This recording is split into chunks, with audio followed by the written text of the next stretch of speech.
Formula 1 and NASCAR are the most famous motorsports globally, and they have a growing fan base. So obviously, with the rising popularity of Formula 1 in North America, fans begin to wonder which one is better. Now, the word better can be interpreted differently. So while both racing series involve high-speed driving and intense competition, there are some significant differences between the two. In this video, we will explore what makes NASCAR and Formula 1 driving unique and provide an in-depth look at the similarities and differences between the two. And after watching the video, make sure to tell us your opinions in the comments below. That said, let's get it on. NASCAR, an acronym for the National Association for Stock Car Auto Racing, primarily focuses on oval tracks spanning from 1 to 2.5 miles in length.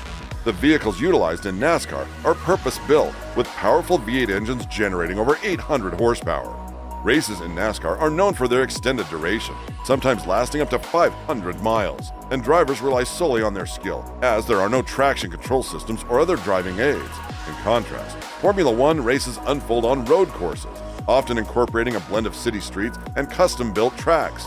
The cars employed in Formula 1 feature open-wheel designs and intricate engineering surpassing those seen in NASCAR. Formula 1 engines are notably smaller yet potent, producing approximately 950 horsepower.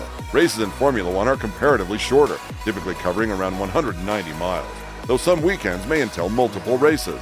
One of the biggest, if not the biggest difference between Formula 1 and NASCAR lies in their vehicle types, with the former featuring single-seaters like America's IndyCar series, while NASCAR employs stock cars. You're unlikely to encounter a Formula 1 car beside you at a traffic light, except on rare occasions. But if a yellow Ford Mustang pulls up next to you, you might make it for Joey Logano's ride. Another significant, some might say drastic, contrast between the two series is the financial aspect. Reports suggest that running a NASCAR team throughout the 38-race season requires approximately $400,000 per week, totaling about $15 million annually. Meanwhile, Formula 1 implemented a budget cap of $135 million for the 2023 season, a reduction from the initial $145 million cap in 2021. This figure is exclusive of various expenditures that do not fall under the cap. For example, Red Bull expended $283.5 million in total to secure the 2021 driver's title with Max Verstappen. Salaries for drivers also showcase the differences, with NASCAR's Kyle Busch earning $16.9 million last season, according to Sportscasting, compared to F1's top earner Lewis Hamilton, who commanded a $40 million salary. In summary, Formula 1 teams allocate significantly more resources for their 20-plus race season compared to NASCAR teams over their 36-race season in 2023. However, NASCAR not only hosts more races, but also accommodates more drivers, with 36 charter teams in the Cup Series, compared to effectively 10 in Formula 1. Moreover, unlike Formula 1, where each team fields 2 drivers, NASCAR teams have the flexibility to field 1 or even 4 drivers. Additionally, the grid can include uncharted entries, which are cars that may not compete in every race, possibly participating in only one event, and this setup enables drivers such as 7-time NASCAR champion Jimmie Johnson to make occasional returns to the sport. It also facilitated a one-off appearance by 2007 Formula 1 world champion Kimi Räikkönen at Watkins Glen in 2022. Now let's move on to the interesting part, which is the speed. Comparing the speed of a Formula 1 single-seater to a NASCAR car, which is essentially a highly modified touring car, is like pitting my normal car, let's say a Hyundai, against a cheetah in a race. While both may have similar top speeds of around 140 km per hour, they are vastly different machines. In today's Formula 1, cars can achieve speeds as high as 351.7 km per hour. For example, Kevin Magnussen's qualifying run at the Mexican Grand Prix.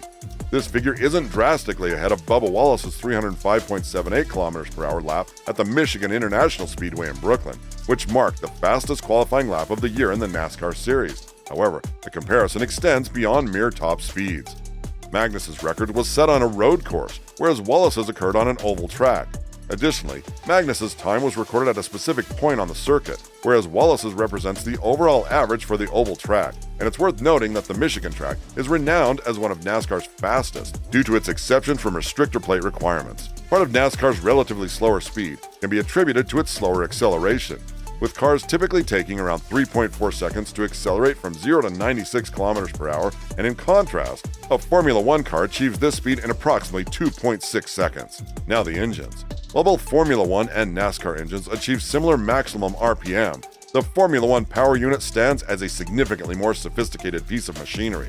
equipped with advanced components such as the MGU-K and the MGU-H, among others, and it is often considered by the sports authorities as the pinnacle of hybrid technology, albeit at a considerable cost. Let's delve into the specifications of a NASCAR power unit, demonstrated by its 5.8-liter V8 engine.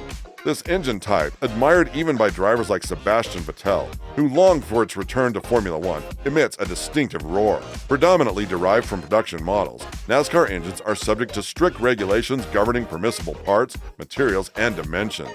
Weighing approximately 260 kilograms, these power units can endure around 800 miles of racing, peaking at about 820 brake horsepower or bhp at 9,000 RPM.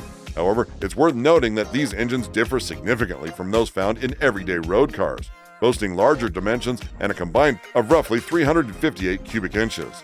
Additionally, NASCAR engines incorporate specialized intake and exhaust systems designed to enhance power output. In contrast, Formula One engines are turbocharged 1.6-liter V6 units, and although expected to last around 840 miles, their actual durability can vary, as evidenced by experiences within Ferrari-powered teams in 2022. These engines achieve peak power around 755 bhp, capped at 15,000 RPM, and despite having a lower brake horsepower rating compared to NASCAR engines, Formula One power units compensate with energy recovery systems, which can provide an additional 160 bhp for up to 33 seconds per lap. Furthermore, Formula One engines are notably more intricate, featuring a turbocharger system to boost air density for increased power output, along with the energy recovery system that captures energy from the car. The Formula One power unit also incorporates components like the MGU-H and the MGU-K, which harness energy from the car's kinetic and heat sources respectively. Additionally, there's the energy store, essentially the battery where harvested energy is stored, and the control electronics, serving as the central computing hub for coordinating the various energy-related functions. However, perhaps the most striking disparity between NASCAR engines and Formula One power units lies in their cost, with NASCAR engines priced at around $100,000 compared to the hefty $10.5 million tag attached to a Formula One power unit. Lastly, just general comparisons. In Formula One, the driver's champion is determined by the driver who accumulates the highest number of points throughout the entire season. On the contrary, in NASCAR, the champion is one of 16 drivers who accrues the most points in the final 10 events, following a playoff system introduced in 2004, now referred to as the playoffs. Under this format, the top 16 drivers with the most points after the first 26 races qualify for the playoffs, with the regular season leader and the top 10 drivers carrying over points into the playoffs. 15, 10, 8, 7, 6, 5, 4, 3, 2, and 1 respectively. During the playoffs, the 16 eligible drivers earn points in stages and the overall race, with 4 drivers eliminated after every 3 races. Their competition is solely against each other. Other competitors' points do not factor in. Moreover, a race win guarantees automatic progression to the next stage, irrespective of points. The championship showdown in NASCAR sees 4 drivers competing in the final race, where the highest finishing among them claims the NASCAR crown.